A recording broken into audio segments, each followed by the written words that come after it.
म्हणून चालढकलपणा, काही लोकांना याद्या आपण पदाधिकारी नेमले, त्याच्या याद्या मागितल्या आहे, त्यांना वेळ दिलाय. काही लोकांनी ते चांगलं काम केलंय, काही लोकांनी केलं नाही, त्यांनी तात्काळ करावं. चालढकल, काम चुकारपणा हा तुमच्या मुळावर येणार आहे. पक्षाचं ते येईलच, परंतु आज मी आपल्याला एकच सांगतो, आपण काय करू शकतो हे तुम्हाला आम्ही करून दाखवले. आणि एवढे निर्णय घेतलेत की तुम्हाला लोकांसमोर जाताना खाली मान घालण्याची गरज नाही. इतक्या योजना आपण केल्या, त्या लोकांपर्यंत पोहोचवण्याचं काम करा. एक लोकांमधला आणि सरकारमधला शिवदूत बनून काम करा. लोक डोक्यावर तुम्हाला घेतील. आणि म्हणून मी आपल्याला एवढंच सांगतो की मी प्रेमळ आहे. खूप मला इच्छा, सगळ्यांना भेटायची इच्छा असते, सगळं आहे.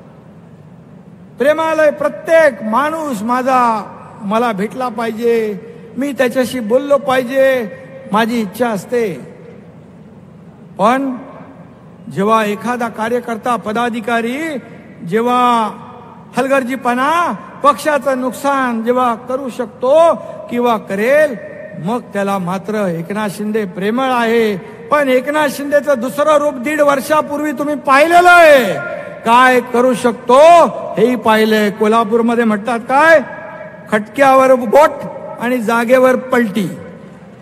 इथं कुठं कोल्हापूरलाच सांगतात. आणि म्हणून आजचं हे संघटनेचं आपलं हे आहे, पक्षाचं हे अधिवेशन आहे. या अधिवेशनामध्ये आपल्याला शिस्त, आपल्या पक्षाची शिस्त आपण पाळलीच पाहिजे.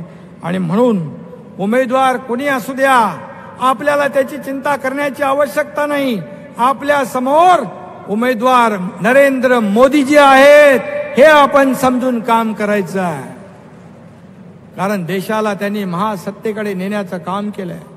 आज एक आर्थिक महासत्ता बनवण्याचं काम केलंय. 10व्या नंबरवरून 5व्या क्रमांकावर आणण्याचं काम केलंय. या देशाचा नाव लौकिक जगभर वाढवण्याचं काम केलंय.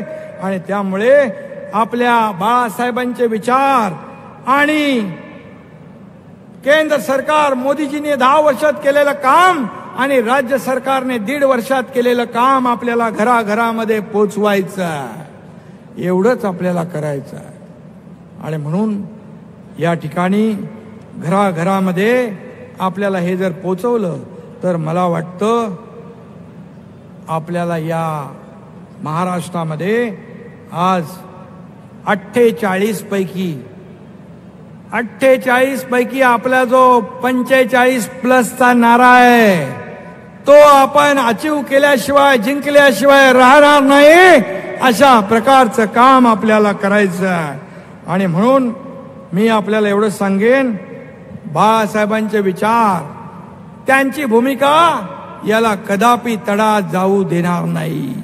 माझ्या शरीरामध्ये रक्ताचा शेवटचा थेंब असेपर्यंत या महाराष्ट्रातल्या शिवसैनिक आणि जनतेची सेवा हा एकनाथ शिंदे अविरतपणे करत राहील. अशा प्रकारचा शब्द मी आपल्याला देतो. शेवटी तुम्ही सहकारी आहात, तुम्ही माझा परिवार आहात. आणि म्हणून काही गोष्टी मला थोड्या, आज आपलं महाअधिवेशन यामध्ये काही गोष्टी ज्या मला शिस्तीच्या बोलाव्या लागतात, त्याप्रमाणे आपल्याला काम करायचं आहे. आणि म्हणून काम आपण केलं तर नक्की या महाराष्ट्रामध्ये एक सर्वसामान्य लोकांचं सरकार, या राज्यातल्या माता भगिनींचं, शेतकऱ्यांचं, कष्टकऱ्यांचं, कामगारांचं, तरुणांचं आणि ज्येष्ठ पण इकडे बसलेत, वारकऱ्यांचं, धारकऱ्यांचं सरकार या ठिकाणी काम करतंय. आणि म्हणून पुन्हा एकदा आपल्याला येत्या लोकसभेमध्ये निवडणुकीत देशभरातून 400 पार, मोदीजींनी म्हटलंय देशभरात 400 पार. आणि आपलं नारा आहे महाराष्ट्रात 45 पार.